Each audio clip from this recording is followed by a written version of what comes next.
Hello everyone, welcome to my YouTube channel Wealth unlimited.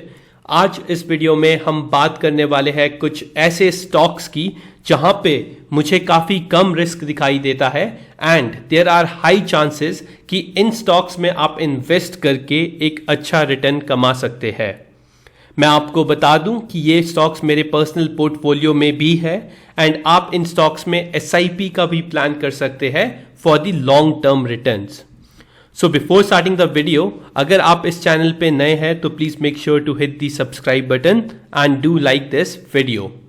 चलिए, अगर हम बात करें पहले स्टॉक की तो पहला स्टॉक का नाम है Reliance industries limited.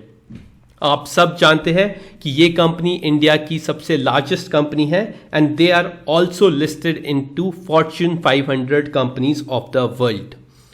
Reliance Industry as a company की मैं बात करूं तो they are into diversified industries and sectors, जहां पे आप देख सकते हैं कि ये कंपनी पेरेंट कंपनी है रिलायंस जियो की।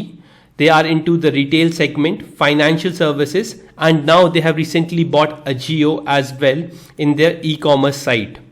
फर्दर इनका 50% से ज़्यादा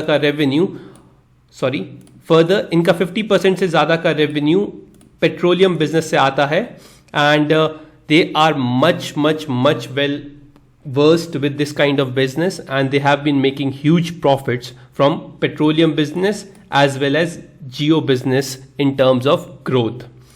अगर मैं इस पर्टिकुलर कंपनी के फंडामेंटल्स की बात करूं तो आप देख सकते हैं that Reliance industry is currently trading at 2341 rupees और लास्ट सेशन में ये स्टॉक 0.67% अप था। सो the current market price for the Reliance industry stands as 15,84,129 crore rupees. Yes, Reliance Industries पूरे भारत की सबसे बड़ी कंपनी है ऑन मार्केट कैपिटलाइजेशन और अगर आप इस कंपनी का स्टॉक पी ही देखें तो it is 24.9 which is very reasonable at the current market situations and at current market price. However, इस कंपनी में काफ़ी ज़्यादा डेट है जिसके वजह से this company has not been able to do well in last couple of years because of the interest rate hikes. अगर हम इस कंपनी के पीयर कंपैरिजन की बात करें तो यहाँ पे आप major peer comparison oil and refinery companies ही देख पाएंगे, which is not a good comparison, so I would tell you to avoid this comparison because Reliance काफ़ी ज़्यादा diversified sectors में भी काम करता है। क्वार्टरली रिजल्ट की बात करें तो आप देख सकते हैं that they are able to maintain their sales in last couple of years and they have been increasing them since March and June 2020। Operating profit margins की अगर बात करें तो अगेन आप देख सकते हैं फ्रॉम सितंबर टू दिसंबर क्वार्टर में the company was able to increase their profit margins, जहां पे lot of the companies were failing to work on the operating profit और operating margins में। Further, अगर हम इनके प्रॉफिट की बात करें तो प्रॉफिट भी ये क्वार्टर ऑन क्वार्टर बेसिस में इंक्रीज हुआ है in terms of December, but however year on year में there was a fall due to which market ने इस पर्टिकुलर स्टॉक को काफ़ी पनिश किया और this stock has been following from the levels of 2400 और कुछ दिन पहले ये स्टॉक रफली अराउंड 2200 रुपीज़ के पास मिल रहा था। अगर इस स्टॉक के चार्ट पैटर्न की बात करें तो this is the chart pattern और आप यहाँ पे देखेंगे मैंने सपोर्ट लेवल्स एंड टारगेट्स भी दिए हैं इस पर्टिकुलर स्टॉक के लिए। ऑन द वीकली बेसिस आप देख सकते हैं द कंपनी इज टेकिंग और making a good support at a level of 2200 rupees. अगर ये स्टॉक आपको 2200 रुपीज़ के प्राइस पे मिलता है then definitely you can think about investing in this particular company for a long term as well as short term good returns. अगर ये company 2200 के लेवल्स को ब्रेक करती है ऑन अ डाउन साइड और अगर ये सस्टेन नहीं कर पाती है तो soon you will see this particular stock coming to the level of 2000 rupees which is the next support for this particular company. यहाँ पे आप देख सकते हैं एंड अगर मैं इस पर्टिकुलर कंपनी के टारगेट की बात करूं तो immediate target for this particular company is रफली अराउंड 2500 रुपीज़। अगर हम 2500 रुपीज़ के लेवल को सस्टेन करते हैं in future then there is a high chance that we might go to the level of 2800 जो इस कंपनी का 52 वीक्स हाई था। मैं ये नहीं कह रहा हूं कि ये stock directly vertically move up करके उस लेवल तक पहुंच जाएगा. You have to be patience with the Reliance Industries because ये काफ़ी लार्ज कैप कंपनी है और इसमें हर चीज़ मैटर करती है. ऑन द पॉजिटिव नोट अगर आपको मैं दिखाऊं तो अगर आप टेक्निकल्स को समझते हैं तो आप देख सकते हैं MACD में यहाँ पे नेगेटिव वॉल्यूम्स कम होते हुए दिखाई दे रहे हैं and there is going to be a crossover of a blue line over the red line, which is a good technical indicator on a weekly basis, as well as if you will see it on the monthly basis, there is again high chances that this particular curve gonna go up if the stock sustains the level of 2500 in near future. So definitely आप इस particular company में SIP के बारे में सोच सकते हैं और you can start investing in this particular company in a staggered manner. जहां पे आपको एक अच्छी अपॉर्चुनिटी दिखती है आपको ये स्टॉक को वहां पे बाय करना चाहिए. This is my opinion and I have been doing this since last couple of years. अब मैं आपको दिखा दूं रिलायंस इंडस्ट्रीज के बारे में तो आप देखोगे कि S&P BSE सेंसेक्स से रिलायंस इंडस्ट्रीज ने रफली 11 to 15% तक के रिटर्न कम दिए हैं, which is bad in terms of 1 year. But अगर आपको मैं ये चीज़ बताऊं कि in last 3 years the company has given more returns or somewhat similar returns in comparison to the index because of being the largest company in the country, तो ये gap भी fill up होना चाहिए और यहाँ पे इमीडिएट वैल्यू अनलॉक हो सकती है. 10 to 15% का अप मूव दिख सकता है रिलायंस इंडस्ट्रीज में. There were news related to the windfall tax also in Reliance Industry, जिसके वजह से वो स्टॉक काफ़ी गिर गया था और अभी आप देख सकते हैं that Reliance Industries share rise 1%, ONGC gains 3% as government cuts windfall tax on crude oil. ये सारी चीज़ें शॉर्ट टर्म पे इम्पैक्ट करती है and that's why the stock became little volatile.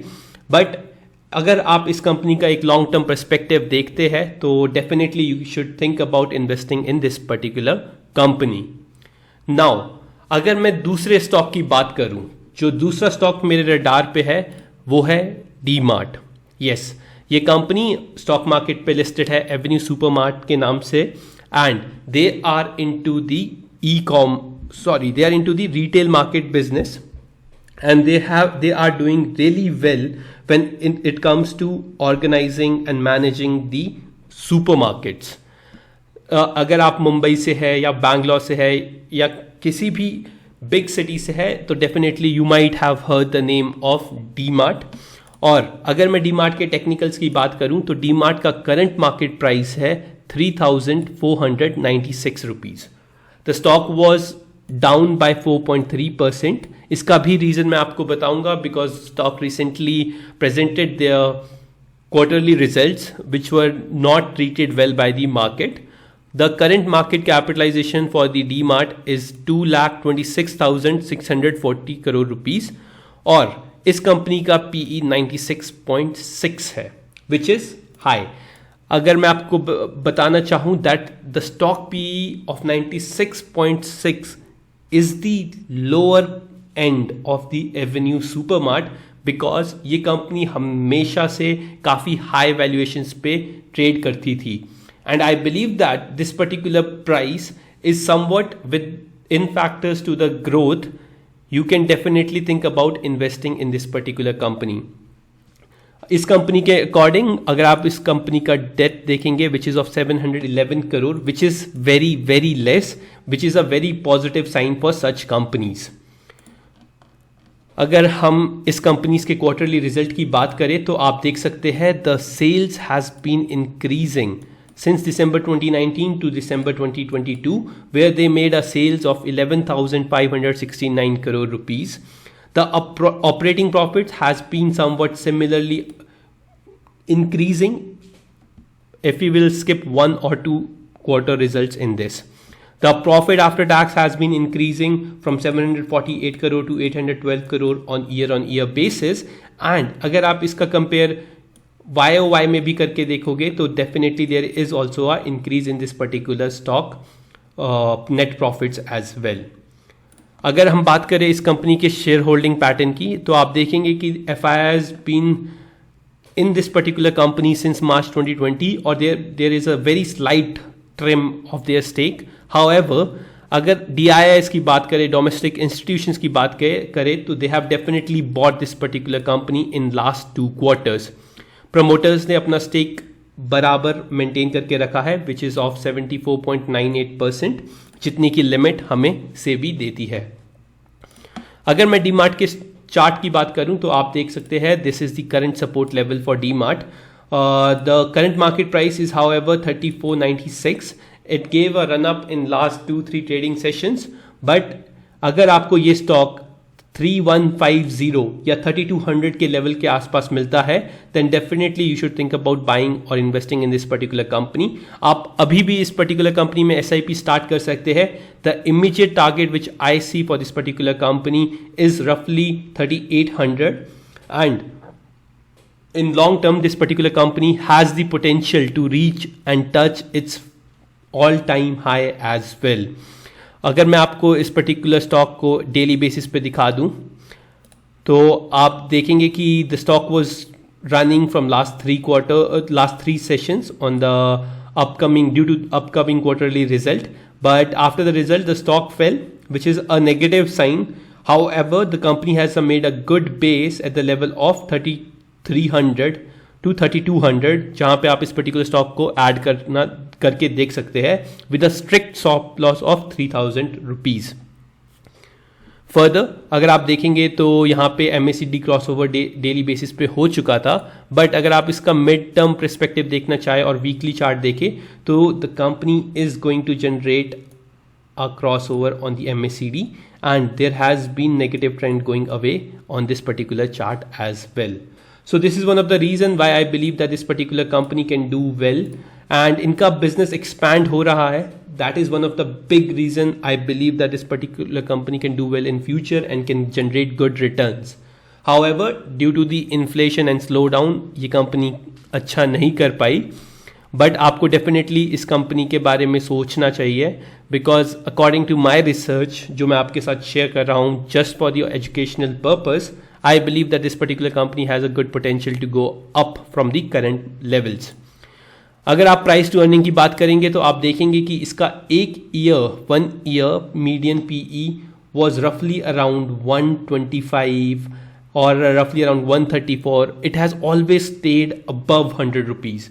This is the time when this particular stock PE is currently 96, and I believe that it's a good opportunity to accumulate this particular stock as well.